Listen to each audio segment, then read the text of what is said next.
Mirëmëngjesi të gjithëve. Po njoftoj grupet e WhatsAppit sa të mblidhemi të gjithë.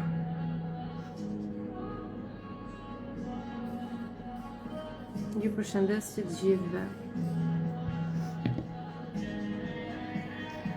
Bora, Bardhi, Stajki, pse po hin çdo ditë live? Se kam dëshirë. Pse jo? Pse mos të hy live?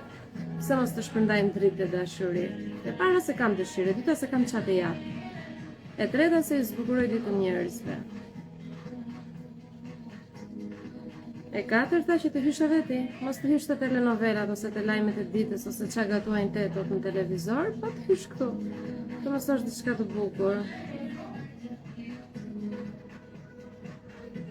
Mirëmëngjesi që të gjithëve, ju përshëndes.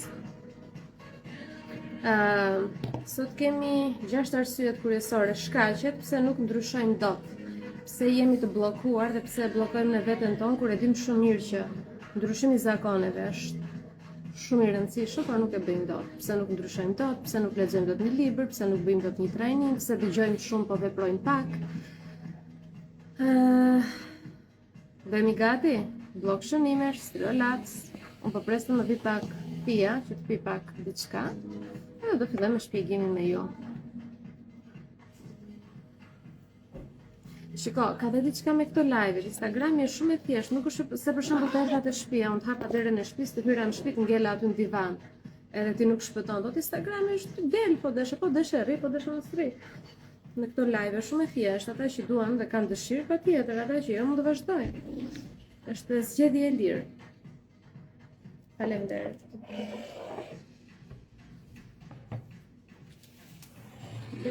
Faleminderit. Të lutem vetëm pak ujë, të më hapësh po mundem. Si se mora ujë me vete sot, në që isha pak me vonesë, edhe nxitova shumë. Të u ta faleminderit dhe u ta thotë shkojnë syzet i vendosa, sepse unë duhet i vendos kur jam para ekraneve, po të fundit, po bëja një muaj, më janë lotë shumë sytë, se kam punuar shumë me ekrane, kështu që vendosa mos të bëhem më kokë fort, po të kujdesem pak më shumë për veten time dhe shëndetin tim, dhe nuk do i harroj, më sa herë jem para telefonit, gjithmonë do jem me syze, i kam premtuar vetes. Atëherë fillojmë. Shpjegimi që do bëjmë sot, ja mbyllim. Në radhë të parë, jeni dashuri. Ti je dashuri që po ndjek këtë live, je dritë e pastër e Zotit dhe fakti që kërkon të përmirësosh veten me çdo kusht për te i rrethanave dhe mundësive të tua, tregon shumë për ty. Tregon që ka ardhur momenti që ti të ekzistosh në një realitet ndryshe, ku nuk ndikohesh nga fjalët e të tjerëve, ku nuk ndikohesh nga opinionet e të tjerëve, ku ti je fokusuar 100% te qëllimet e tua, bën veten të lumtur e kështu me radhë. Unë po më pengojnë syzet i heq. Po më pengojnë, nuk jam mësuar, edhe pse duhet i mbaj. Do i vendos her pas here, Edi që do të ti që zhduki, se dhe Edi duhet mbaj syze për ekranë, po kuj mban. Më pengojnë pak, se më duket, nuk shpjegoj do të si ku më blokojnë atë, më blokojnë trurin. Do i vendos pak më vonë. Si unë mjallë. Edhe një gotë për ujë një thuaj. Një gotë për ujë që të pish edhe ti ujë, edhe një mjallë. Edhe muzikën, po e uli pak fare, mirë do ishte, shumë pak. Apo vi njerëz më vonë, a bëjnë zhurmë, okej. Kaq për ty, tani për mua, pjesa e ndryshimit të vetes, pse unë i kam përmbledhur këto si 6 arsyet apo shkaqet kryesore. I gjithë rrugtimi i zhvillimit personal, mënyra se si unë e kam ndjekur, e kam formuar këtë rrugtim, mënyra se si unë e kam krijuar atë formulën magjike të ndryshimit të mendimeve, të bindjeve, të emocioneve, të zakoneve, të jetës, të financave, të marrëdhënieve në jetën time, ka qenë e tillë që ka përfshirë të gjitha aspektet, jo vetëm aspektin biologjik, ndryshime mendimeve, këto që përmenda më parë, por dhe aspektin spiritual. Pra është një ndërthurje shumë e bukur dhe duhet shumë analizë psikologjike dhe duhet shumë vëzhgim nga jashtë situatës dhe në të njëjtën kohë duhet të punë e brendshme, pra duhet ta bësh të rrugën vet ose unë të vëzhgoja dikë që e ka bërë rrugën ose të vëzhgoja veten time që e kam bërë këtë rrugë. Kështu që unë kam bërë një analizë të vetes, si ka ndodhur gjithë ky rrugtim dhe çfarë kanë qenë ato bllokues kryesor. Çfarë janë vazhdimisht ato gjërat, ato bllokimet kryesore. Dhe unë do flas për do e marrim në këtë lloj mënyre. Imagjinoj si një ndërtesë të madhe që është ai pallati i zhvillimit personal, ajo ndërtesa shumë e bukur dhe aty ka dhoma të ndryshme. Secila nga këto dhoma i përket një arsye ose një shkaku që nuk të lejon ty që ta mirëmbash atë ndërtesën e zhvillimit personal, që ta shpjegoj kështu. Vërtet është ajo dera e asaj dhomës një shkak, por shkaku vet ka shumë elemente të tjerë brenda që ta kuptosh. Pra vërtet unë do them për shembull marrë të parën është egoja, egoja ose braktisja që ne i bëjmë vetes tonë, egoja na detyron që ne ta braktisim veten, kjo ka shumë elemente të tjerë brenda. Unë do të cek vetëm atë, do përmend vetëm atë derën. Pra është kjo derë, është kjo dhomë. Se çfarë ka brenda, normalisht duhet shumë që ta shpjegoj dhe ta zbuloj. Pra unë do them 6 shkaqe të arsyet kryesore. Çfarë kam vënë re unë? Çfarë kam parë unë? Te vetja ime, çfarë kam parë unë? Te personat që kam punuar me ta, çfarë kam parë unë te njerëzit e mi fatkeqësisht, njerëzit e afër, njerëz që i vëzhgoj për ditë ose i shikoj dhe kam pas kontakt me ta që nuk kanë ndryshuar kurrë dhe pse kanë ndryshuar, edhe pse nuk kanë ndryshuar. Çfarë i ka bllokuar ata persona? Kryesorja është egoja e para. Mund ta mbani shënim, edhe pse këtë video unë synoj që ta ruaj në YouTube, që ta ndiqni me qetësi dhe më vonë. Ndër 6 arsyet dhe shkaqet kryesore, pse ne nuk ndryshojmë dot, pse ne nuk e përmirësojmë dot veten, pse ne nuk guxojmë t'i vëmë në punë ato që dim, ose pse ne nuk guxojmë të futemi në një trajnim, pse ne nuk guxojmë të ulemi ta lexojmë një libër për ta përmirësuar veten, ta bëjmë një meditim, të fillojmë aktivitetin fizik. Çfarë na bllokon? E para është egoja. Egoja e bllokon ndryshimin. Dhe kur them egoja nuk je ti, egoja është pjesë e jotja.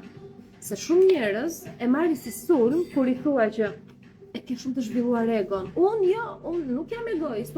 Jo.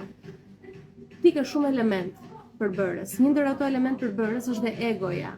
Dhe kur ti egon e lejon të kontrolloj jetën, e ke të humbur. E ke të humbur sepse e bën në mënyrë të pavetdijshme, ti se kupton. Ti nuk e kupton, ti thua unë jam njeri i mirë i dashur, nuk ka të bëjë egoja me të qenë ti mirë dhe i dashur. Kur egoja jote të kontrollon jetën, ti e braktis nevojën që ke për ta përmirësuar veten. Sepse egoja çfarë ka si synim është që të na mbrojë, të na mbajë të sigurt, larg nga rreziqet. Të ndryshimi në fakt duket si një rrezik në pamje të parë. Elementi kryesor, egoja, është në të njëjtën kohë bllokuesi kryesor që nuk na lejon të ndryshojmë, por edhe elementi i parë që vdes nga versioni ynë i vjetër. Që ne të ndryshojmë, duhet të vdesi egoja. Dhe kur them të vdesi egoja, jo që të jemi kështu të pastër, si ata fëmijët e pafajshëm, absolutisht sepse duhet të kemi një ego. Por duhet të kemi një ego të shëndetshme, që të bëjmë prioritet dëshirat tona, dhe kjo ego të furnizohet me energji dhe të marrë sinjale nga intuita, nga qendrat tona të energjisë, nga kodet e dritës që ne kemi në qendrat e energjisë. Dhe jo të marrë informacione vetëm nga mbijetesa, nga nën vetëdia jonë, që janë regjistruar të gjitha ato frikra pasigurit, të truri reptilian zvaranik, por të marrë nga një mendje më e lartësuar, që lidhet me intuitën. Pra të jemi të qartë dhe të bjem shkurt. Kur ti ke një ego të theksuar dhe kërkon që të kesh siguri, kërkon që ti dish hapat, i hedhësh hapat e sigurt, kërkon që të dish gjithë planin, nëse i gjithë plani që ti do bësh për të ndryshuar jetën tënde ka 10 hapa, ti do të dish të 10 ato hapa, sepse do që egos tënde ti japësh një siguri. Momenti që ti nuk i di dhe nuk e di të ardhme, si shta një vajzë dje në live që nuk dua të rrimë në këtë vend pune, ndoshta është edhe sot në live, por nuk mund ta lë punën sepse më duhet. Ti nuk e nga ta dish se çfarë vjen pasi të lësh atë vend pune. Pikërisht egoja jote do t'i ditë gjitha të sigurta, por ja që Zoti është si për egos. Dhe shumë drejtime që ne marrim në jetë, rruga është shtruar para se ne ta marrim atë drejtim. Thjesht ne guxojmë dhe e marrim atë drejtim. Pra e para është egoja. Momenti që ti e saboton, i braktis nevojat e tua, e bën sepse egoja ka frikë se do vdesi. Dhe kur vdes egoja, udhëheq intuita. Dhe kur udhëheq intuita, të duhet të lësh mbrapa shumë njerëz. Të duhet të lësh mbrapa shumë identitete të vetes tënde. Të duhet të lësh mbrapa shumë bindje, frikë, pasiguri. Dhe këtë jo çdo njeri ka guximin ta bëjë.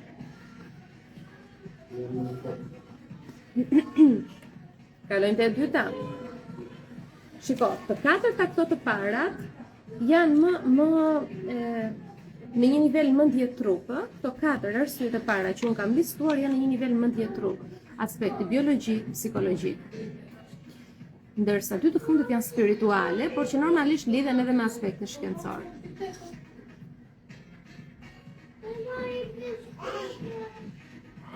Erdhen këta bebushat që pinë çdo ditë, që bëjnë zhurmë. E djali shumë i mirë, shumë i kocke. Bëhemi gati grupi, fillojmë te e dyta. Po presë, mbajtë të shënim me goja. E dyta është aspekti biologjik. Çfarë do të thotë aspekti biologjik?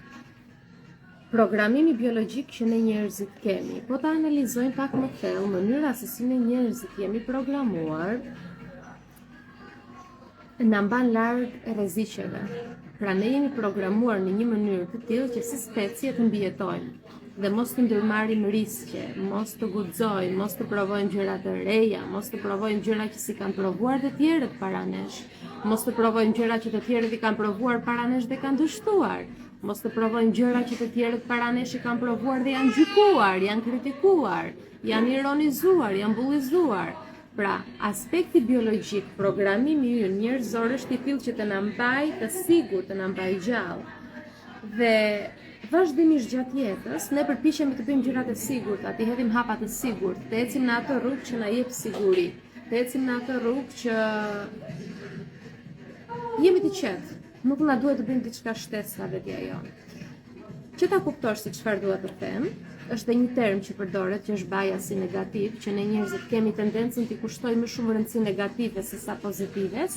Kjo për arsye sepse kur ti vëzhgon dhe merr sinjalet që diçka negative ka aty e quajmë rrezik, dhe rreziku në këtë rast duhet të na përgatisë ne për të mbijetuar, pra ne duhet të mbijetojmë. Imagjino që ti je në një pyll. Ky shembull është shumë praktik edhe shumë i thjeshtë. Imagjino që ti ecën në një pyll, edhe ke ditë të tëra aty dhe nuk e pir ujë, nuk e ngrën ushqim, je shumë i uritur, je i raskapitur. Dhe shikon diku aty larg një pemë me shumë fruta. Shembull kot, një portokall, marr shembull. Në atë moment i shkon afër portokallit, e sapo bësh gati që ta marrësh një frut, sepse je i jetur, je i uritur, je i raskapitur, ti dëgjon një zhurmë të madhe. Diku aty në krahun tënd të majt. Pra imagjino që në krahun tënd të djathtë është fruti që ti ke kaq ditë që me mezi e pret ta marrësh, që është instinkt parësor që është uria dhe etja, dhe në krahun tënd është pjesa e rrezikut, e zhurmës. Vjen një zhurmë që mund të jetë një ari, një kafshë shpylli që të rrezikon jetën. Çfarë bën njeriu në ato momente? E harron urinë, e harron etjen, e harron ushqimin. Menjëherë fokusohet 100% trurit e rreziku për të mbijetuar, sepse kështu jemi ne të lidhur në mënyrën tonë biologjike, neurologjike, fiziologjike, ne duhet të mbijetojmë. Pra arsyeja e dytë është aspekti biologjik. Kështu jemi, kështu na ka krijuar Zoti.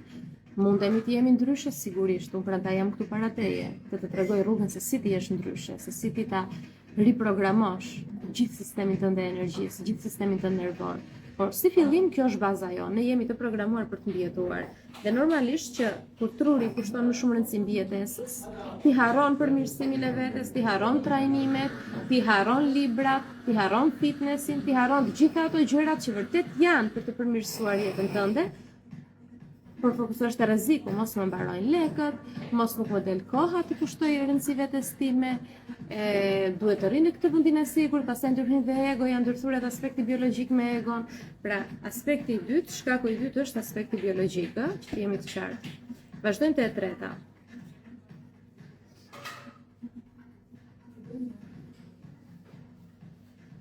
Jemi gati grupi? E treta është energjia.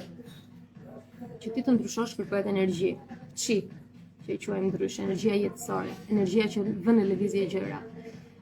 Por nëse unë të kërkoj diçka tani që ti të kthesh kokën mbrapa në jetën tënde, Jo vetëm në 2 vitet e fundit, jo vetëm në 5 vitet e fundit, që ne ekzistojmë në një realitet komplet të ri, në një dimension të ri, që nga 2020 deri tani. Por edhe më parë, gjatë jetës dhe në fëmijërinë, nëse unë do të them ktheje kokën mbrapa dhe kujtohu pak çfarë jete ke kaluar. Kur ti do kujtosh të gjitha traumat, braktisjet, frikrat, pasigurit, dhunën, bullizimet, inferioritetin, luftën e emigrim, luftën për të studiuar, për të mbijetuar Tiranës, ata që kanë qenë student aty. Nëse unë të pyes për gjitha këto dhe ti përpiqesh të kujtosh, të gjitha këto të kanë marrë energji. Çdo situatë që ti ke kaluar gjatë jetës kërkonte energji.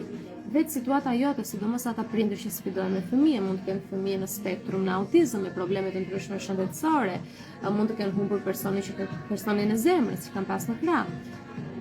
Të gjitha këto situata ty të marrin energji. Ose edhe thjesht je në një vend pune që nuk të jep kënaqësi, kjo të merr energjinë e jetës çdo ditë. Je në një shtet që nuk të jep kënaqësi, në një marrëdhënie që është toksike, të merr energjinë e jetës çdo ditë. Dhe kur të merr energjinë e jetës, kjo situata e përditshme që përsëritet, ti nuk ke më energji për ta përmirësuar veten. Kërkohet shumë sforco nga ana jon, kërkohet shumë energji e madhe që ne të çojmë të bëjmë fitness, të ulemi të bëjmë meditim, thjesht të bëjmë një plan, sikur vetë të ulesh të shkruash, ky është plani im i përmirësimit të vetes, kërkohet shumë energji.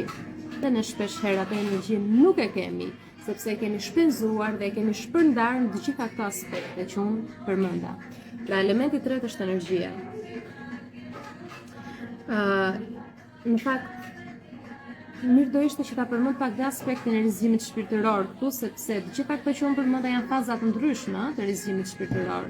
Dhe në çdo fazë të rrëzimit shpirtëror, ne imagjinojmë sikur jemi një bateri që karikohemi me një vetëdije më të lartë, pra zbret te ne një energji shumë e lartë në çdo fazë të rrëzimit shpirtëror. Dhe në të njëjtën kohë shërojmë shumë lidhje karmike, shumë kontrata, shumë marrëdhënie që duhet t'i pastrojmë nga e kaluara në këtë jetë ose në jetët e mëparshme. Dhe kjo sigurisht kërkon gjithashtu shumë energji. Pra është dhe aspekti i rrëzimit shpirtëror. Kaq, kjo për momentin. E para ishte egoja, e dyta aspekti biologjik, e treta energjia. Shikoj që po na bashkojnë shumë persona her pas here, edhe do e ruaj live-in në YouTube që ta ndiqni aty me qetësi. Çfarë do të thoya tjetër është për aspektin e energjisë, sepse vlen për të përmendur është te reagimi i sistemit nervor, sepse të gjitha këto që ti ke kaluar gjatë jetës tënde, të gjitha që unë përmenda më herët, që të marrin energjinë e detyrojnë sistemin tënd nervor që të jetë në fazën e ngrirjes, në gjendjen e ngrirjes, ngrin. Dhe prandaj ndjesh ndonjëherë empir, sikur nuk ke forcë të çohesh nga krevati, sikur nuk ke forcë të çohesh, të bësh gjërat më elementare që më përpara i bie shumë lehtë, të bësh një dush, të lash dhëmbët, të lexosh një libër, të bësh një shëtitje, të bësh një gatim të shëndetshëm, më përpara i bie shumë kollaj dhe të duket sikur nuk i bën dot më, sepse sistemi yt nervor ka ngelur në gjendjen e mbijetesës, specifikisht në gjendjen freeze, gjendjen e ngrirjes.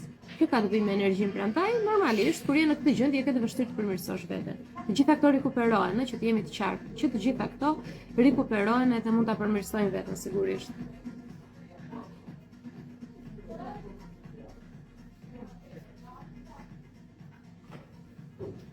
E di pse preferoj në këto të ndaj edhe një kështu tani me që të pida kakao në zemër, të ndaj një kështu një mendim e ty. E di pse preferoj kur shkon në bar kafe ose kur porosit pija ose ushqim që të gatuaj nëse ta përgatisi meshkuj. Sepse mashkulli kur është i fokusuar aty është aty. Në një pikë mund të fokusohet, ndërsa ne femrat mund të jemi duke bërë këtë kakaon, edhe mund të mendoj 200 gjëra të tjera një herë, është kthej dhe përgjigje shoqe se kështu. Edhe kjo është dita e tretë që unë pi kakao këtu, dhe është kakao më shëntuar që kam pirë një herë. Është e njëjta kakao, është i njëjti ekspres, vetëm ndryshon njeriu që e ka bërë. Ditët e para e ka bërë ideale, sot është kjo vajza, domethënë shikoj çfarë diferencë. Kur njeriu e bën fokusohet ajo që është duke bërë shkëlqen. Kur bën këtë gjë dhe bën 200 gjëra të tjera, as këtë nuk e bën saktë.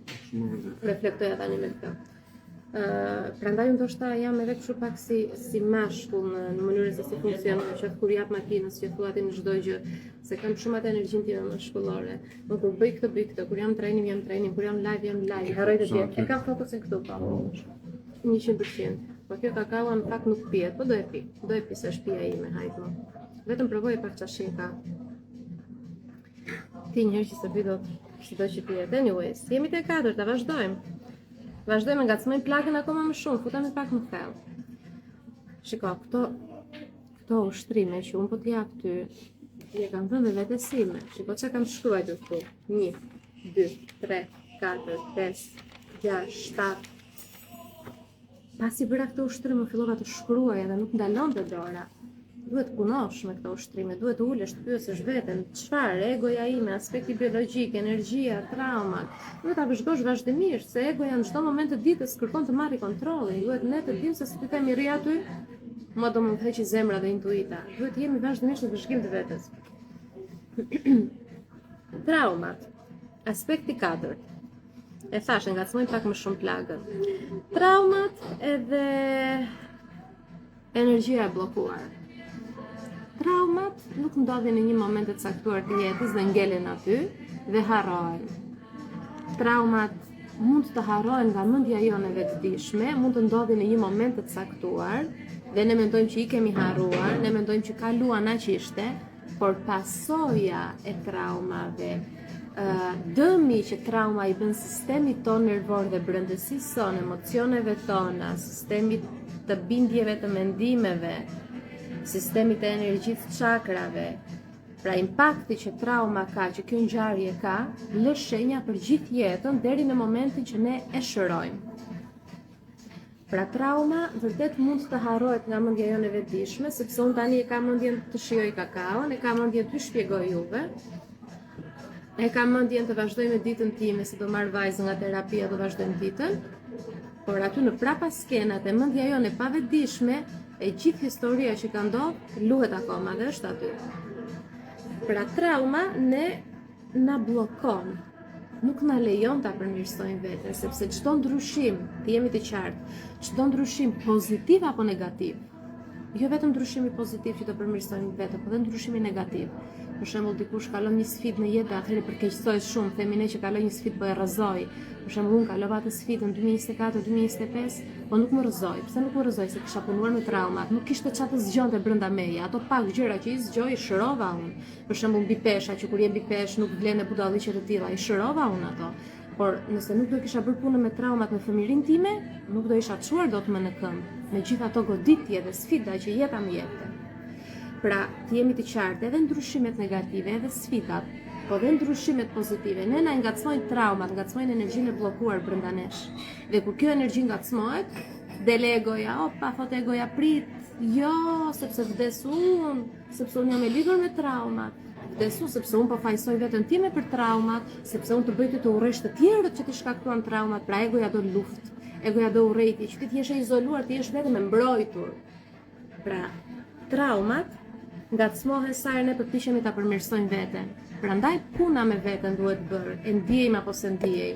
Prandaj sado që ke frikë, të je vetëdijshme, se kam pas studente trajnimi për te limiteve një vajzë, ndoshta më ndjek dhe këtu e sigur që më ndjek, se është në çdo live, ka kaluar trauma shumë komplekse në fëmijërinë e vet. Gjërat pa imagjinueshme, gjëra që mund t'i kemi parë vetëm për ato filmat me jetimore, me fëmijët në jetimore, gjëra shumë horror. Dhe unë punova me të. Për para se të fillon të punë, na më thoshte kam frikë të hy, kam frikë të futem ta shëroj veten. Do të thonë është e kot që ti ta ndalosh dhe ta frenosh veten, sepse ose tani ose në një moment tjetër ti do e bësh. Përmirësimi duhet të ndodhi, ti nuk mund të trembesh nga një iluzion, nga diçka që tashmë nuk ekziston. Është vetëm ajo energjia e ngecur aty që do dali, me një hipnoz del ajo, me një ushtrim që unë t'i jap del, me një dashuri, me një përqafim del. Po momenti që ti e mban të fshehtë aty të sigurt dhe ke turp, ke faj, nuk do ta ngacmosh, ke frikë, atëherë ajo ngelet gjithmonë aty. Të bllokon financat, të bllokon marrëdhënien e shëndetshme, të bllokon të kesh një fëmijë, të bllokon shumë gjëra, sepse çdo traumë që ne kemi kaluar, çdo sfidë emocionale është energji. Dhe kur energjia ngecet te qendra e parë dhe e dytë, aty kemi te organet e riprodhimit. Dhe shumë vajza vuajnë, dhe jo vetëm vajza, vuajnë nga pjesa e fertilitetit dhe nuk e kuptojnë pse. Çdo gjë është energji. Tashmë shkenca e ka konfirmuar. Nuk e ka veçuar më spiritualitetin, sepse dhe të doj nuk e veçon dot më, gjërat janë tashmë shumë të qarta. Kështu që traumat, energjia e bllokuar të pengon, nuk të lejon ta përmirësosh veten, por sado që ti ke frikë, duhet ta bësh. Edhe unë kisha frikë për shumë gjëra. Sepse thoja, nëse unë hy tani, edhe shëroj traumat e mia, edhe tentoj të shëroj traumat e mia, çfarë ndodh me dhimbjen që unë do përjetoj në ato momente? asgjë. Do e përjetoj dhimbjen dhe do e kaloj, do e përpunoj, do e jap një shpjegim më logjik asaj dhimbje që unë kam kaluar. Sepse në fëmijëri apo në momentet e sfidave, ne nuk jemi mjaftueshëm të vetëdijshëm, nuk e kemi të aktivizuar lobin frontal që t'i bëjmë një analizë të qartë situatës dhe një analizë logjike, nuk ja bëjmë dot. Dhe për këtë arsye ne i lejojmë egos t'i japi një analizë çfarë ka mundësi t'i japi për momentin, çfarë do lloj analize që ka mundësi. Dhe egoja jep atë analizën që ne fajsojmë veten tonë, që ne jemi fajtor pse na ndodhen traumat, që ne jemi të paaftë e shumë e radhë. Kaq për traumat, këto ishin 4 arsyet e para që janë nivel mendje trup. Kur them nivel mendje trup, traumat ne dim tashmë që janë edhe pjesa e trupit. Pjesa e sistemit biologjik është edhe pjesa e trupit, pjesa e sistemit nervor është edhe pjesa e trupit. Pra mendje dhe trup. Kalojmë te 2 aspektet e tjerë që janë më shumë spiritual. Këtu do ta lojmë pak më gjatë, sepse në këtë aspekt unë kam punuar më gjatë. E di që t'ingëllon çuditshëm, por nëse unë do vendosja në një peshore, kohën dhe energjinë që më ka marrë puna me veten, me mendimet, me bindjet, me emocionet, dhe kohën dhe energjinë që më ka marrë puna me veten, me shpirtin, origjina e shpirtit, kontrata e shpirtit, lidhjet karmike, jetët e mëparshme, misioni im në këtë jetë, pra plagët e jetëve të mëparshme, se do e shpjegojmë këtë, kjo është shumë e rëndësishme te pika e 6. Kjo më ka marrë shumë kohë dhe energji, sepse nuk e kam pas backgroundin, sepse është një aspekt ku jam gjykuar më shumë. Vetë profili më shkencor, mjekësor, dhe nuk pritet që një njeri mjekësisë, një njeri shkencës, të flasi për spiritualitetin me kaq fanatizëm, siç kam folur ndër vite, dhe për këtë kam marrë shumë kritika dhe gjykime. Por unë mendoj që kjo më ka dhënë edhe pikë shumë të forta në punën me veten time, ndoshta vetë me ju që më keni besuar. Sepse unë e di se funksionon shkenca, aspekti biologjik, fiziologjik, psikologjik, kalojmë te energjia. Kalojmë, nuk i shmangemi dot, ne kemi një sistem energjie. Po gjërat që unë shikoj, kur jam i sy mbyllur, ç'a janë ato? Po gjërat që unë përjetoj, çfarë janë ato? Pra ne nuk mund të shmangemi të vërtetës tonë, sepse dikush aty jashtë na thot, nuk duhet ajo, duhet kjo. Jo më vëlla, duhet ajo që unë ndiej dhe shikoj. Kush je ti të më tregosh mua ç'a do përjetoj unë? Jemi të lirë të përjetojmë gjithçka që ne duam. Ke nevojë për ndihmë për diçka? Spasim kesh, më duhet të... Sa? Sa të kesh?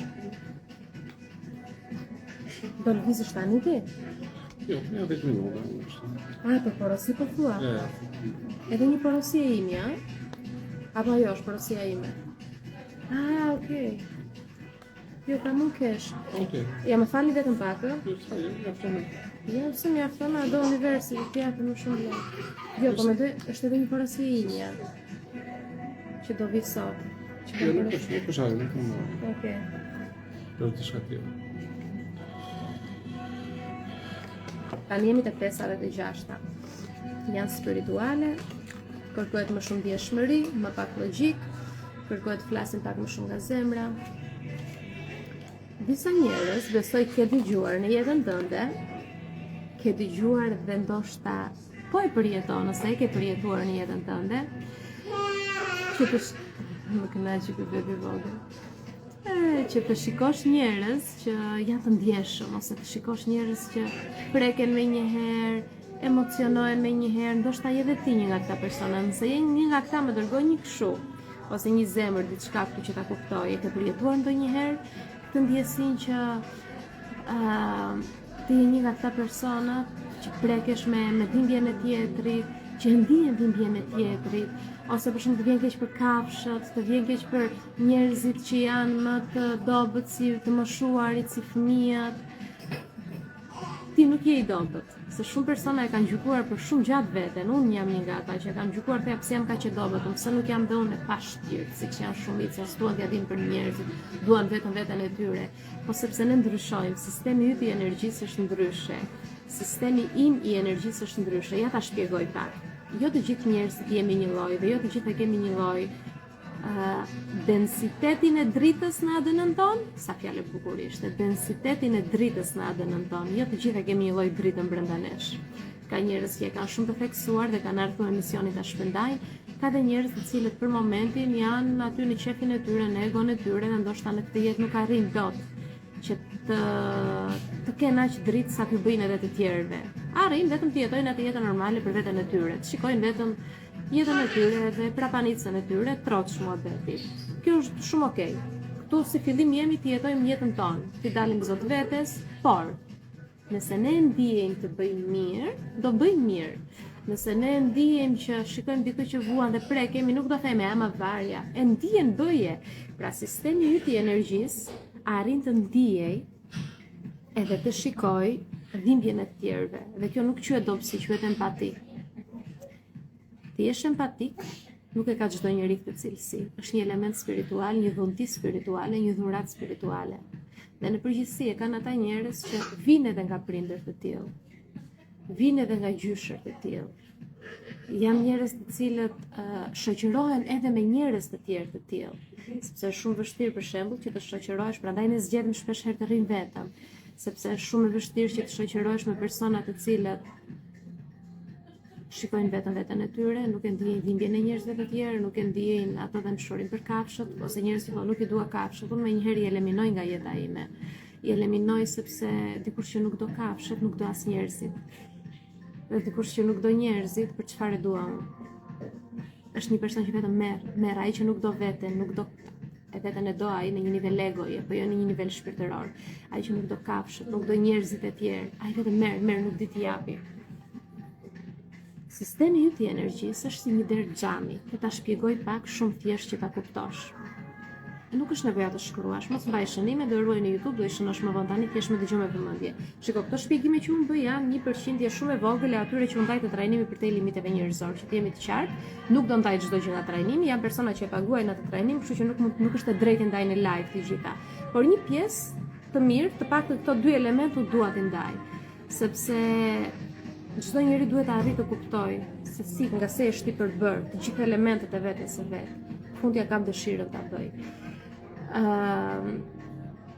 Momenti që ti ke një sistem energjie me portat hyrëse dhe dalse, që qarkullon energjiat e ty, të çakrat e tua, të qendrat e tua të energjisë, të autostrada e energjisë që e quajmë, që është e shtylla kurrizore.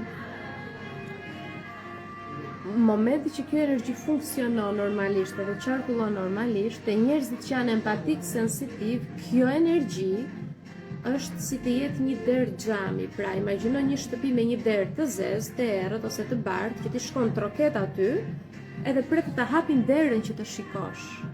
Ndërsa te njerëzit empatik është një derë xhami që ti s'ke nevojë të trokasësh, sepse ti e shikon përtej xhamit.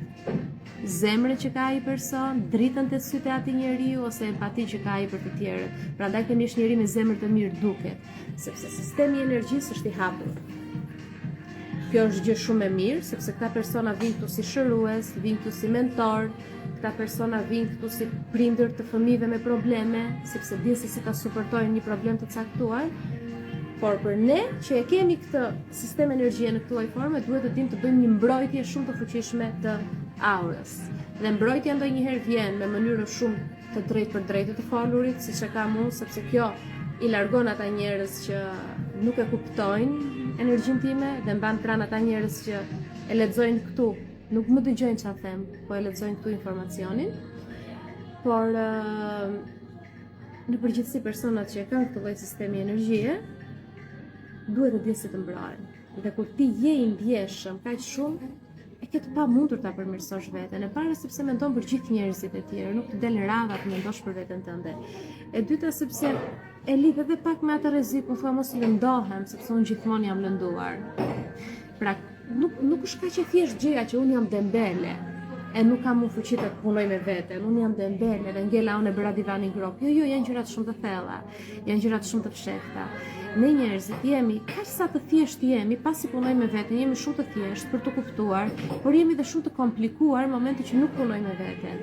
Pra duhet shumë punë, analiza mirëfill psikologjike, emocionale, biologjike, spirituale, që ti të kuptosh veten tënde.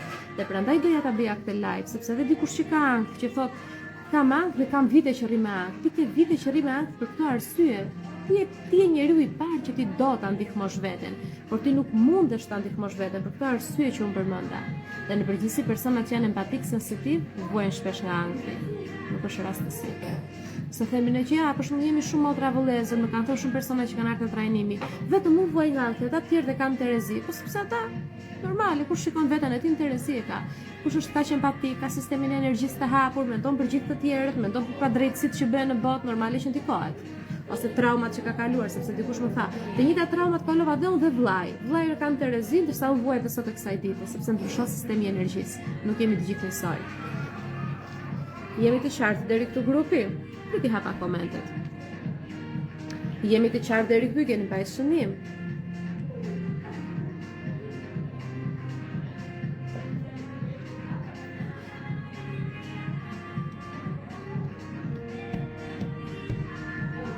Pres të më shkruani, tani mu lodhëm pak syt nga ekrani, kështu që po i vë dhe një herë këto. Do më duhet pak kohë në fakt që të mësoj me syze, unë di nuk mund t'i vë me një herësh, por do më duhet pak kohë që të mësoj me këto, po duhet her pas here t'i vendos. Shumë e qartë, yes, po më thonë, okej. Janë gjëra që ju bëjnë përshtypje, janë gjëra të vlefshme.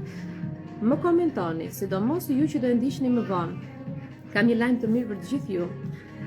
Sidomos ju që morët mundimi dhe komentuat e live-i dje. Live-i dje u shfaq shumë, vetëm nga komentet që keni bërë, kështu që ju lutem, të gjithë ju që jeni këtu, unë i vlerësoj shumë dhe këto që më bëni në live, por ju lutem të bëni një koment, një okej, një zemër, një shkroj, një për shembull cila ishte pika jote e preferuar nga këto 6, të 6-ën akoma se kam thënë. Kur të ruhet live-i, futu dhe komento shpejt e shpejt, pika 6 e preferuara ime, ose pika 2 më goditi, më ngeli, ose ishte kuptim plot, gjëra të tilla. Për shumë e rëndësishme të komentoni pasi ta ruaj, që të vazhdoj me këtë rritjen graduale, progresive. Marsi, faleminderit shumë. Angelina më vjen mirë. Manjola thot me këtë që the në fund kuptojmë edhe më shumë veten, patjetër. Jeni te pika 6. Nuk po i mbyll komentet, po shpjegoj edhe pikën 6. Lira thot, sot më bëre të qaj kur përmendi atë shprehje densiteti i dritës në ADN-n tonë ndjeva shumë. Është e vërtet. Është e vërtet. Është e vërtet. Dikush po bën një koment, është shumë të bukur, një nga njerëzit më yll që ka Shqipëria. Ky është vlerësim shumë i bukur dhe egoja ime po kënaqet, por që mendoj që ka shumë njerëz Shqipëria që kanë atë yllin në ballë, edhe atë dritën në zemër, por jo të gjithë guxojnë të dalin. Nuk guxojnë të dalin të gjithë sepse gjykojnë shumë nga turma, gjykojnë shumë nga turma.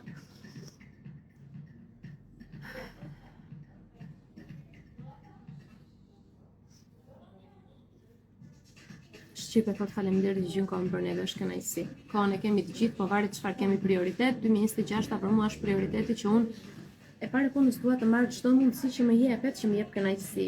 Do shkojmë në një pushim, do shkojmë në jacuzzi, do shkojmë në pishinë, do shkojmë. Do notojmë në det tani në të ftohtë do e bëjmë, gjërat që më japin kënaqësi, do ikim në xhim, do ikim. Pra, 2026 është prioriteti im, vetja ime të kënaq shpirtin tim, trupin tim, të bëj gjërat ngadalë, të normalizoj hormonet, kortizolin, të normalizoj peshën. Kjo është e para, primarja vetja ime.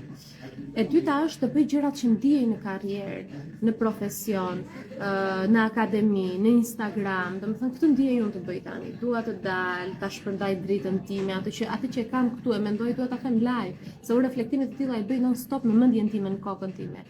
I bëj edhe të trajnimet me pagesë, kuptohet se normalisht kjo është jeta ime, ky është biznesi im, por për te biznesit, për te parave, për te dëshirës tonë për të kënaqur veten, do lëm edhe një hapësirë të vogël të japem edhe për të tjerët. Unë e kam këtë gjë dhe do e bëj prioritet. Kështu që jam shumë e lumtur që ti e vlerësove. Bardha, shumë dashuri për ty, të përqafoj.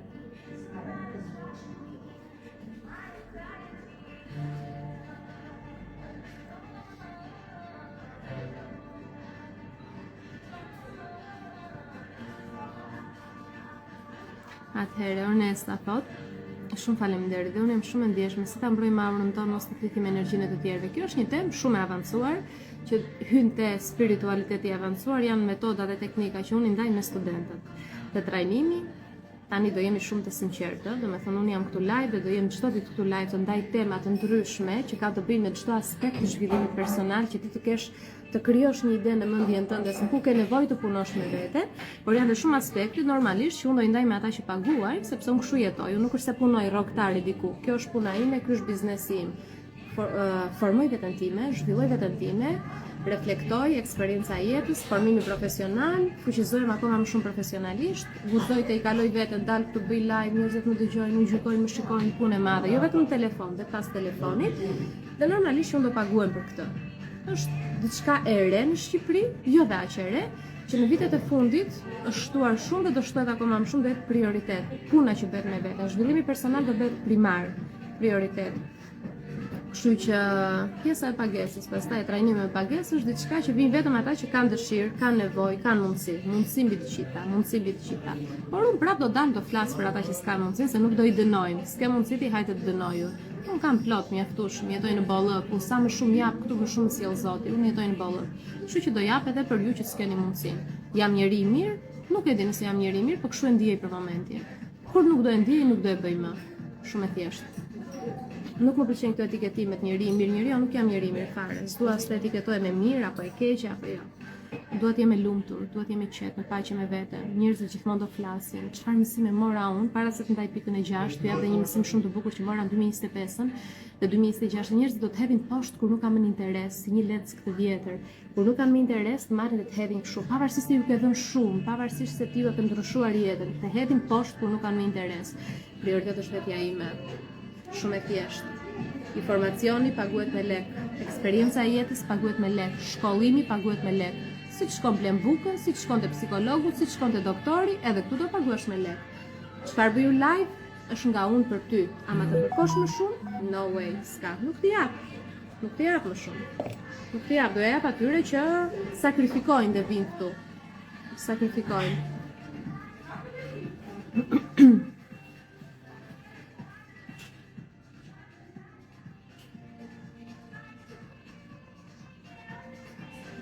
Atëherë ja shiko pak e lidhi me këtë se thot Livia, sa dole nga psikologja, e thot jetoj në Madrid. Tu ka një taktik tjetër, thot më thuaj, çfarë ke? I thot psikologja. Psikologja thot mendoj duhet të nxjerrim gjërat me brendësi apo e kam gabim, duhet të dish diçka. Varet nga taktika që përdorim, po varet edhe nga njeriu. Ka të bëjë shumë njeriu, po varet edhe nga sa e afti je ti për të dalluar edhe për të marrë vendime pasi ke dalluar qëllimin e një njeriu.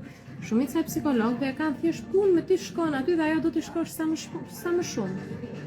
Do të shkosh sa më shpesh. Pse unë nuk bëj seanca individuale? Sepse seanca individuale është që ti më jep lek mua non stop. Hajde më jep lek dhe unë ty të jap nga një grimc informacioni. Jo, kjo nuk rezonon me mua. E para punës nuk është kënaqësi për mua të dëgjoj vazhdimisht të njëjtin hall të njëjtit person një vit rresht. Nuk e përballoj dot. Unë bëj trajnim që ti të vish 4 javë, në 4 javë të jap të gjitha sekrete, teknika, metoda, meri, vëri në punë, punojmë bashkë, 4 javë të shoqëroj unë, në javën e 5 ec, vazhdo rrugën, vazhdo jetën, shkëlqe në jetën tënde. Patjetër që psikologja duhet të ditë të zbërthej, po janë shumë element që një psikolog të ditë të zbërthej ty. E pare punës duhet të ketë empati njerëzore, jo thjesht këtë lexuar librat e shkollës. Duhet të ketë empati njerëzore e para. E dytë punës duhet ta ketë kaluar pak atë shihen të ankthit të bllokimit se është një lloj se të japi këshilla prindërimit dikush që s'ka fëmijë ose të flasë për dhimbje dhe lindjes dikush që s'ka fëmijë. Nga e di ajo, a thjesht e ka dëgjuar. E njëjta gjë me psikologen. Kështu që është shumë e rëndësishme të shkosh te persona të cilët e kanë kaluar vetë aty gjë, persona të cilët kanë empati dhe ti e shikon te sytë e tyre atë dritën që kanë edhe dëshirën e mirë. Dhe persona të cilët ta ndihen trupi, me intuit. Ka shumë persona që marrin shumë nga kjo që unë bëj dhe bëjnë trajnim me mentorë të tjerë dhe unë ju them bravo. Sikurse ka shumë të tjerë që kanë ndër vite kanë ndjek mentorë të tjerë kanë ardhur te unë për trajnime. Bravo, pse? Ti e zgjedh mentorin e zemër, jo me logjik. Mentori është shumë i rëndësishëm, mentori është tamam si prindi i dytë për ty. Sepse bën ato korrigjimin e gabimeve që ka bërë prindrit e ty. Do të heq në një rrugë të re. Që ty të duket sikur hidhesh nga një gremin, ti heq këto sa më trashën. Të duket sikur hidhesh nga një gremin. Në një gremin të panjohur dhe thua, "Ok, do ndryshoj veten time, po si? Kam kaluar trauma, do i shëroj, po si?" Duhet të mendoj pozitivisht, po si do ta bëj? Duhet të lëm brapa akti, po si? Duhet i them jo njerëzve, po si do e bëj, se do më lëm vetëm? Mentori, psikologu, terapisti, është shumë i rëndësishëm, sepse ti merr dhe energjinë e tij në të njëjtën kohë. Është e rëndësishme ai të ketë bërë punën me veten, shumë. Dhe këtë gjuhën e kam parasysh dhe te terapisti e vajzës. Prandaj unë zgjedh terapistët e vajzës me intuit, nuk më interesojnë titujt e shkollës që ka, mua më intereson njeriu që është, energjia e atij njeriu, sepse fëmia im do rrit çdo ditë nga një orë me atë njeri. Duhet të di çfarë energji e ka. E njëjta gjë kur bëra trajnim për traumat e mia, e zgjodha mentoren nga energjia, kish bërë punën me veten, fliste hapur për traumat, pa turp, pa komplekse. Prandaj mentori dhe psikologi për ty Livia, që je aty, mendoj që të zgjedhësh dikë që të përshtatet më shumë me sistemin tënd të energjisë. Unë seanca nuk bëj, që të marr rolin e psikologes nuk e bëj, më vjen keq. Të vetme seanca dhe komunikime që un kam janë vetëm nëpërmjet trajnimeve. Këtë e them, do vazhdoj ta them. Kam seanca në video call vetëm studentët e trajnimeve. Kam komunikim të përditshëm në WhatsApp vetëm studentët e trajnimeve. Seanca që të zvarritemi me seanca të zgjidhim një hall 2-3 muaj nuk e bëj. Nuk përshtatet në sistemin tim të energjisë, sikur më mbyt, më ngarkon, nuk më shijon.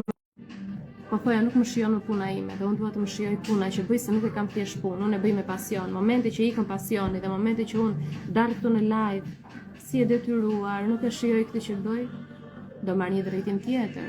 Ka pa fund mundësi sot për të bërë para, sa të duash, pa fund për të bërë para sot, ka shtëpia para një kompjuteri. Çështja është të bëjmë atë që kemi pasion, të na vinë para nga ajo që ne kemi pasion. Fundja të bëjmë edhe diçka për ta ndryshuar jetën, botën, njerëzit, realitetin. Kështu që kaq për këtë temë. Do kalojmë te pika e 6, jemi gati?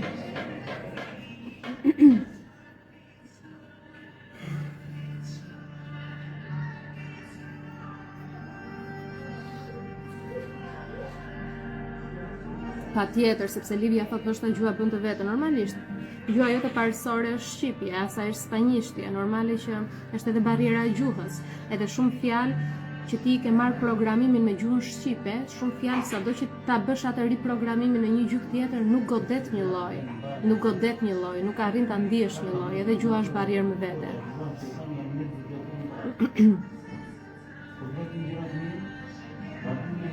Bona thot. Mentore e parë që ka punuar vajza ime me ty ja ka ndryshuar jetën, ka arrit majat, faleminderit Zotit të dërgoj dhe ne, Zotit të dërgoj ty dhe familjen tënde, universi ta shpërblet.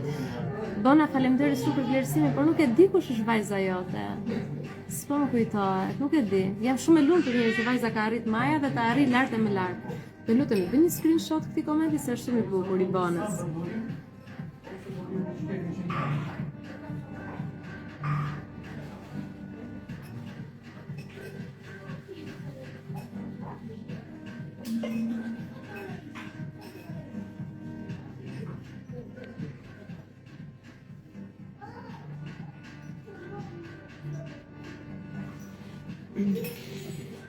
Jë pune, nuk e di kush është pas këtij profili, po është një profil që më shkruan dhe më suporton shpesh.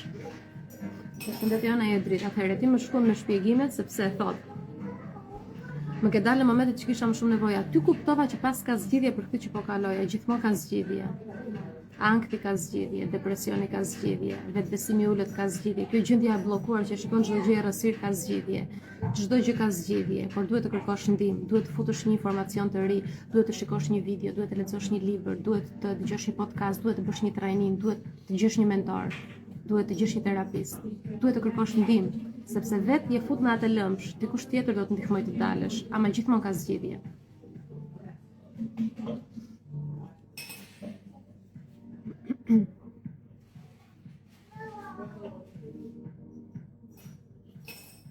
Të pash fundjavën e kaluar te Kaza Italia, thotë është shumë e mirë. Faleminderit shumë për vlerësim. Po pse nuk më fole? Pse nuk më përshëndete? Pse nuk më përqafove? Patjetër, do e ruaj live-in, çdo live do e ruaj në YouTube. Kalojmë te pika e 6, sepse është akoma më e thellë, spiritualitet pak më i thellë. Kalojmë te 6. Unë jam pak më këtë gjitje gripale, më falni që her pas here po. Po fshi hundët, por që jam shumë e ngarkuar në gripi. Djem bëri edhe një çaj u qetësova pak. Po sot të çova prapë është pak e ngarkuar. Fillojmë, pika e 6. Është diçka që ndoshta jo të gjithë janë të informuar. Jo të gjithë do e superojnë në mënyrën më të mirë të mundshme. Jo të gjithë do e mirëpresin në mënyrën më të mirë të mundshme, por kjo ekziston. Dhe përderisa ekziston dhe përderisa unë e kam eksploruar gjatë verës, e kam eksploruar shumë me hipnoza, e kam eksploruar shumë me reflektime, sidomos edhe projekcione astrale. Me qenë se ekziston dhe me qenë se unë e kam përjetuar, duhet ta ndaj edhe këtë. Gati? E ndajmë. Plagët nga jetët e mëparshme. Janë plagët e mbartura nga jetët e mëparshme. Çfarë janë jetët e mëparshme ose jetët paralele? Shkurtimisht. Ekziston një teori që koha është një koncept i projektuar për të na mbajtur ne të organizuar, për të na mbajtur ne të nënshtruar, për të na mbajtur ne brenda një sistemi energjie matriksit, dhe është përcaktuar koha si një koncept që ti të dish, vjen këtu, kalojnë vitet, plakesh, vdes, ke kaq afat kohor, duhet të bësh këto gjëra. Ti je një ushtar i bindur i matriksit. Por ekziston një teori tjetër. Koha nuk ekziston. Koha nuk ekziston, është një pikë e vetme në hapësirë. Imagjinoj një pikë në hapësirë që ti nuk shikon vetëm një drejtim, por shikon nga të gjitha drejtimet në të njëjtën kohë. Dhe në nivelin tënd të vetë dijes përjetohet në këto momente vetëm ai realitet që ti ke mundësi të kesh akses me aq sa të lejon trupi yt fizik dhe komponentë të ndryshëm të trupit tënd fizik. Valët e trurit, gjendra pituitare, syri tret, e kështu me radhë.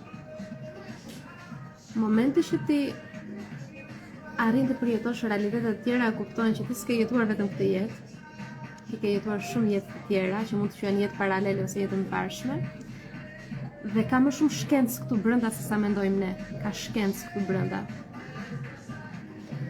Në jetët e mëparshme, ti mund të kesh qenë, siç je edhe tani ndoshta, një light worker, një person që punon të dritën, shpërndan dritën, je empatik, je i dashur, të pëlqen dielli, të pëlqen të kërcesh, të pëlqen pozitiviteti, të pëlqen ngjyrat, lulet, gjërat e bukura në jetë. Je njëri që do të kërcesh gjithkohë, je njëri që e shijon jetën dhe të fokusosh te ana e bukur e jetës, pavarësisht se ke sfida, zgjedh buzëqeshjen. Dhe kur je një njeri i tillë, ndodh që në jetët e mëparshme mund të kesh pasur si mision ta shpërndash me të tjerët, por ndoshta të kanë dënuar. Dhe jetët e mëparshme po flas jo vetëm në këtë planet, edhe më tej. Të gjitha këto do i ndajte trajnimi, trajnimi për te limiteve seancave të fundit, ajo është zjarr, aty i ndaj. Shkurtimisht këtu që ta kuptosh, ti ke marrë plagë emocionale nga jetët e mëparshme. Për shembull, momenti që ke folë të vërtetën tënde ose atë që ke ndier, të kanë gjykuar, të kanë bullizuar, ndoshta dhe je ekzekutuar, sikur se kemi parë shpesh herë. Dhe momenti që ti tani në këtë jetë guxon të flasësh të vërtetën tënde ose të fokusohesh te vetja ose ta përmirësosh veten, ke frikë se do ndodhi e njëjta gjë. Pra ti mbart shijen e asaj plage nga jeta e mëparshme. Dhe ky është një element shumë i rëndësishëm që ne na i bllokon në mënyrë të pavetdijshme, kuptohet, përmirësimin e vetes. Prandaj është e rëndësishme që të studiojmë veten tonë, të punojmë me veten. Nuk ka rëndësi nëse vjen ti te unë te trajnimet e paguan lek. Nuk ka rëndësi nëse je këtu në live dhe nuk paguan asnjë gjë. Nuk ka rëndësi nëse çosh në orën 12 të natës edhe studion se atëherë ke kohë nga filmi, edhe studion në YouTube me orë të tëra. E rëndësishme është ta bësh, të studiosh veten, ta zbërthesh veten tënde, ta kuptosh kush je ti. Pse nuk zhvillohesh dot? Pse ndihesh e bllokuar ndonjëherë? Dhe pasi ta kuptosh, të guxosh, të veprosh, shumë e rëndësishme. Kaq për momentin. Këto janë tema që unë flas me shumë kënaqësi me orë të tëra, por për momentin mendoj që mjafton kaq, e ndiej që mjaftoi kaq. 4 të parat ishin më shumë nivel mendje trup, dhe 2 të fundit, 5 dhe 6, ishin më shumë në nivelin spiritual, të energjisë.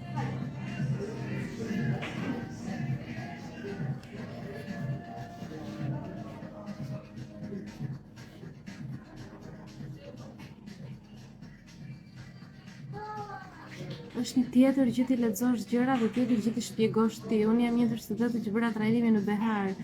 Po kush je? Se unë i mbaj mend të gjithë. E di habite, po si mban mend njerëzit i mbaj mend. Gjensila është kënaqësi, faleminderit që je këtu. Atëherë, Romina thotë, Jona, unë kam punuar shumë e vete në videot e tua, po tani ka problem me bashkëshortin. Kur i them jo, ai më thot egoiste dhe shumë etiketimet e tjera, vërtet të më manipuloj. Mos ka ardhur momenti për divorc, sa pyetje e rëndësishme është kjo dhe dua ta shpjegoj pak. Dhe dua të ndalemi pak këtu. Unë do flas për këtë temë pa ego. Do flas për këtë temë një lloj sikur analizoj veten time. Dhe do futet edhe pak profesionalizëm brenda, sepse më duhet të identifikoj disa tipare narcisistike të bashkëshortit tënd. Ne jemi mësuar shpesh herë që burrat në kulturën shqiptare kanë të drejtë të përcaktojnë drejtimin e femrës së tyre, të bashkëshortes. Kur them drejtimin, ku do studioj, çfarë do studioj, çfarë jete do bëj, çfarë pune do bëj. Komentet do i shikoj më vonë, ju lutem thjesht më lini pak hapësirë sa të shpjegoj këtë dhe pastaj do i shikoj më vonë komentet e tjera. Se është shumë e rëndësishme, si Romina ka pafund njerëz që janë në këtë gjendje, në këtë lloj marrëdhënie toksike. Dhe përderisa kanë parë shembuj baballarët e tyre, shokët e tyre, shikojnë rreth e rrotull që burri është autoriteti, ai gjeli, kaposhi, që i thot gruas ç'a të bëj, dhe ka zgjedh grua në këtë lloj gjendje dhe nuk ka shanse që gjatë jetës gruaja të ndryshojë, të përmirësohet, të studiojë, të shkollohet, të ulet të bëjë meditime. Po, ka burra që i ndalojnë të bëjnë meditime, ju nuk e keni iden me çfarë raste punojnë te trajnimet. Nuk e keni iden, është për të ardhur keq. Momenti që shikojnë të tillë shembuj, janë mësuar me këtë idenë që burrëria ime varet nga sa më urdhërohet gruaja. Burrëria ime varet ndaj të tjerëve, po dhe ndaj vetes, se egoja e tij, ai narcisisti brenda ti. Burrëria ime varet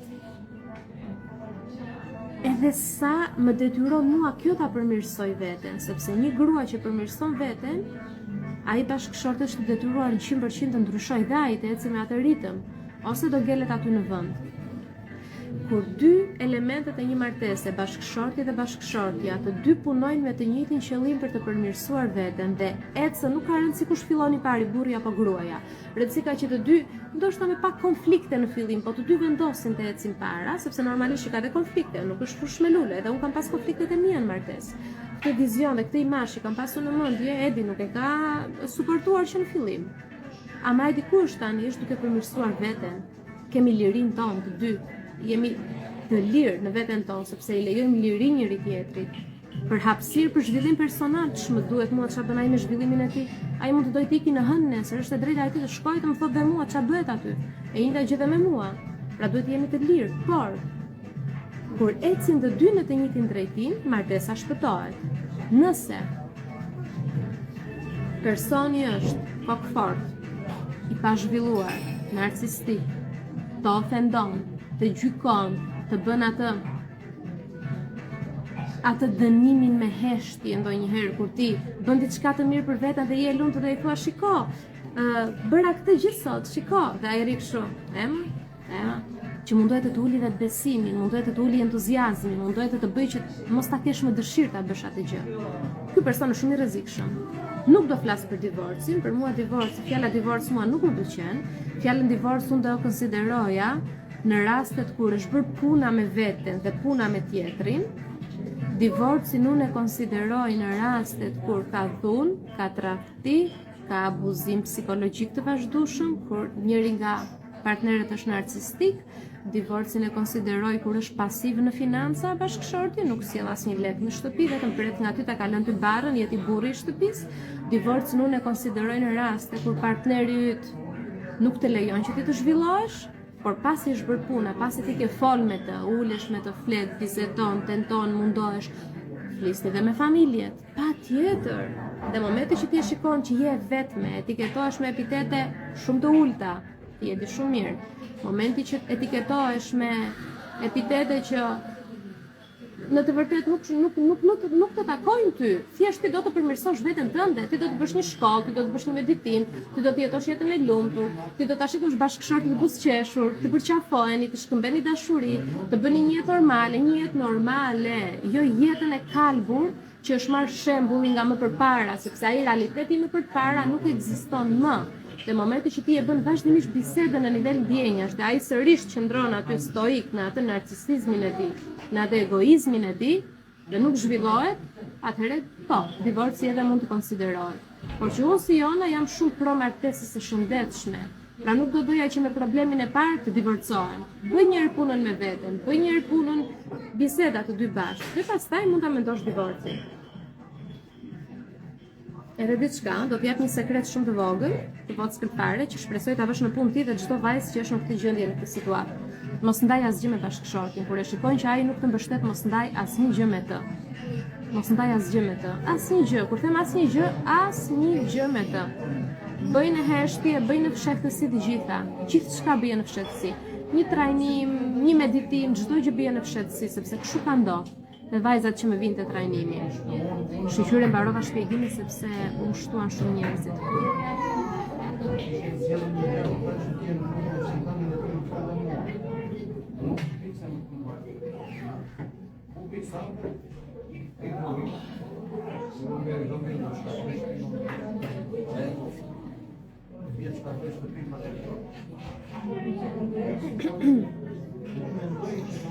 Alda thot, jam e bllokuar nga çdo anë, po më mbyt ankthis, po jetoj do të qetë, kam shumë dhimbje fizike, marrje mend, shkuputje gjunjsh, bllokim frymë, kam shpresë për shërim.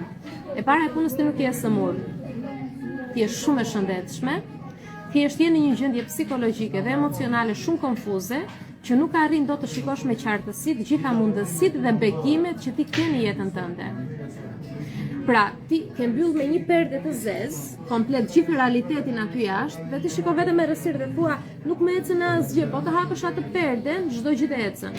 Çdo gjë është aty, mundësitë, lumturia, trupi në formë, parat në bank, vendi punës, biznesi, marrëdhëniet e shëndetshme, njerëzit pozitiv, të gjitha janë aty.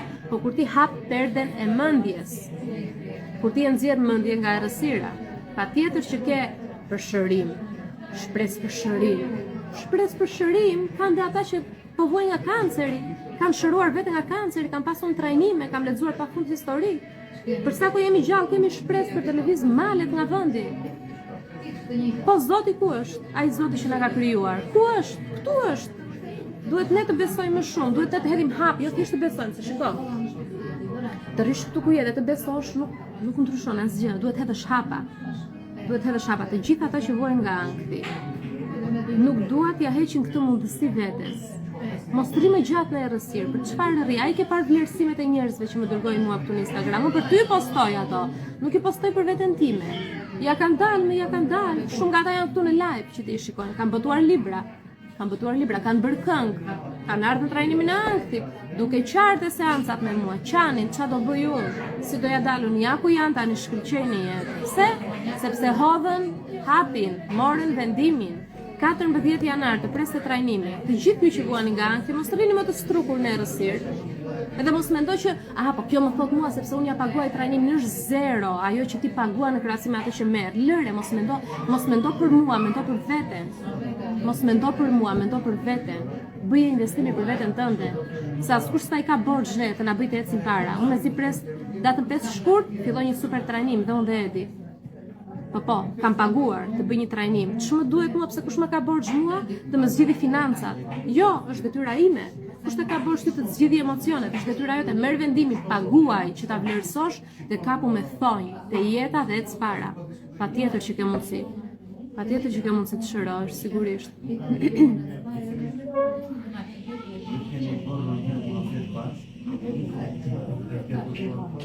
Lira, faleminderit shumë për vlerësimin.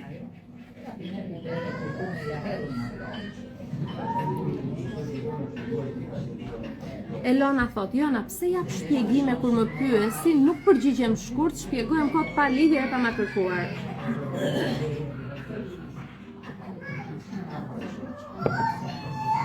Një ndër arsyet që unë vendos edhe diçka, se do shpjegoj të Elonës. Dëgjojnë shumë zhurmat, ma dëgjoni zëri tim apo e mbysin zhurmat në sfond? Kush është Sultana, Anisa, Keti, më jepni një okay, dëgjohet zërim, okay, apo ka shumë zhurma dhe bezdiseni nga zhurmat?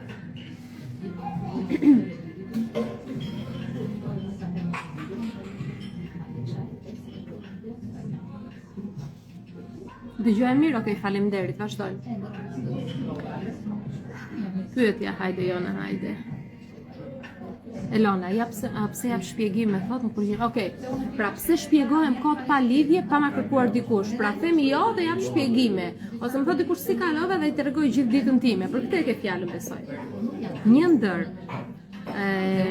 tiparet kryesore të bllokimeve emocionale, të mekanizmave të mbijetesës dhe të traumave të patrajtuara është detyra që ne ndijejmë për t'i dhënë sa më shumë informacione të tjerëve që t'i kënaqin, që ata të jenë okay. Sepse na duket sikur është detyra jonë që çdo detaj nga jeta jonë t'i japim tjetrit. Si kemi kaluar, ç'a kemi bërë, t'i japim çdo detaj dhe ç'a është më e bukur, ata persona nuk tregojnë asgjë, kjo më ka ndodhur mua. Këtë plagë emocionale e kam pasur, shumë të theksuar, shumë të theksuar. E kalonte limitin e shëndetshëm, i tregoja çdo njeriu çdo gjë. Nuk isha në vëzhgimin e bisedës, po më merrte biseda, deri në momentin që shërova plagët e mia emocionale. Elona, nëse ke mundësinë trajnimi për te limiteve të përshtatet. Dhe ata që se kanë mundësinë, futuni te seminari i manifestimit. Përcaktojmë pak datat e seminareve tani live. Ti përcaktojmë pak datat. Jemi në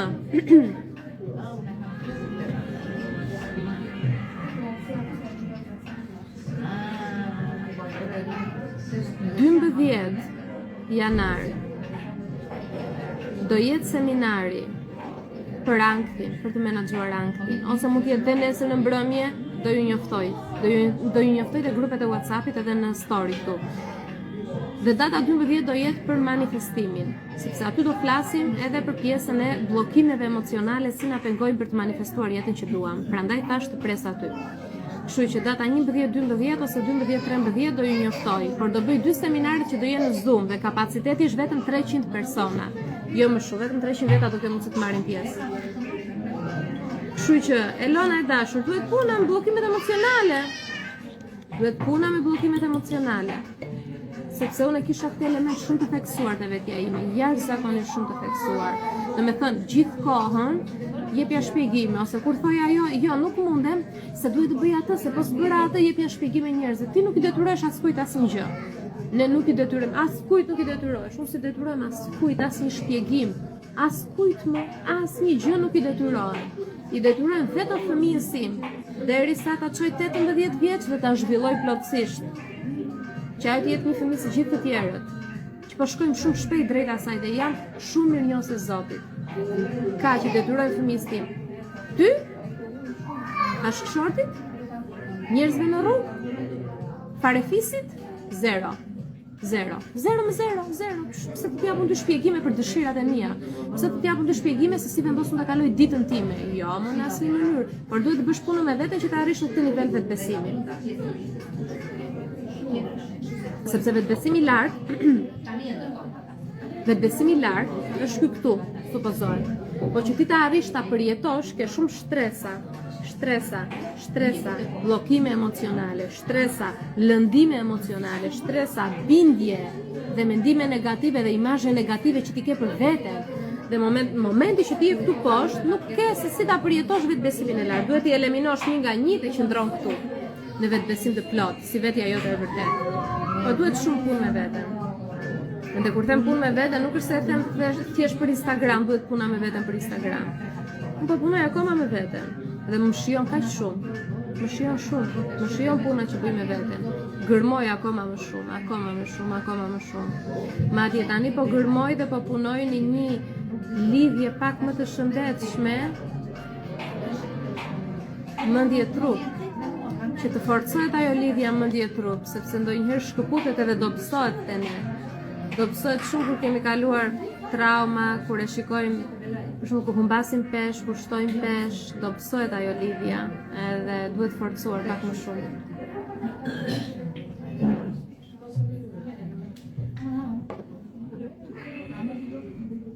Kështu që Elona të pres aty. Kënaqësi, të lutem.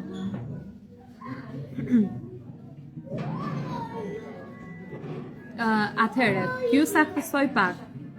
Data 14 janar është trajnimi për të menaxhuar anktin.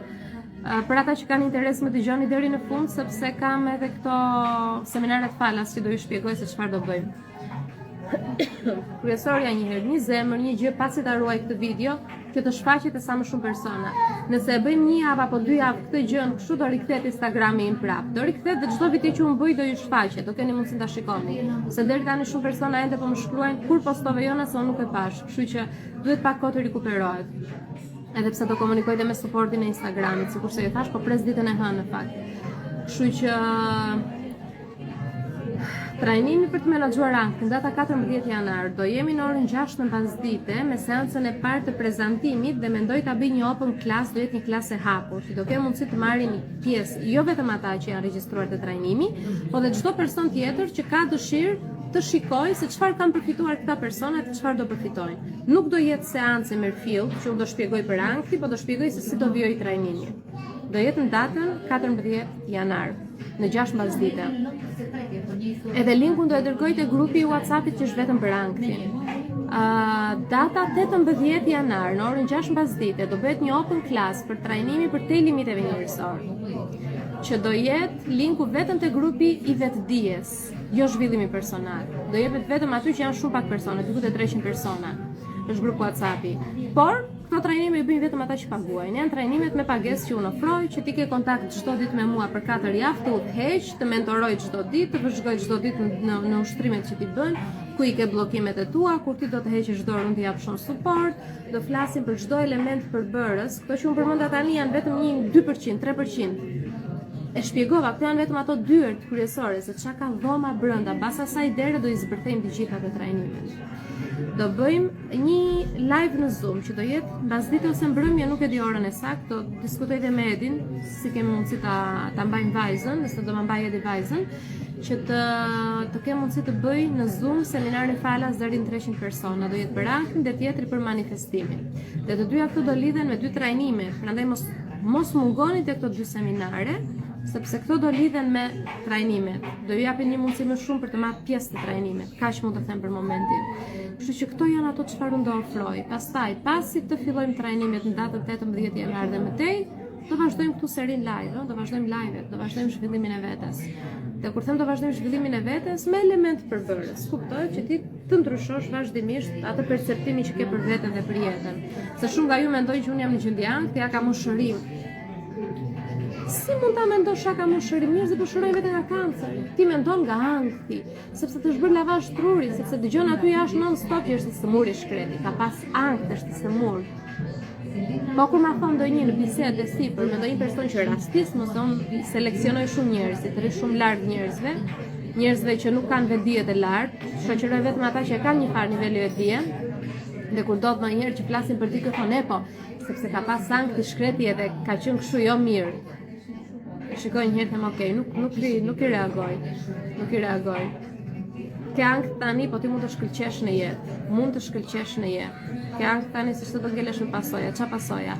E vetmja pasojë që do ngelet, që ti ke ankth është një vetbesim aq i lartë sa i heq qafe të gjithë njerëzit që rrezikojnë të çojnë në atë gjendje që ti ke qenë. Nuk bëmë njëri para vetes, bën prioritet veten.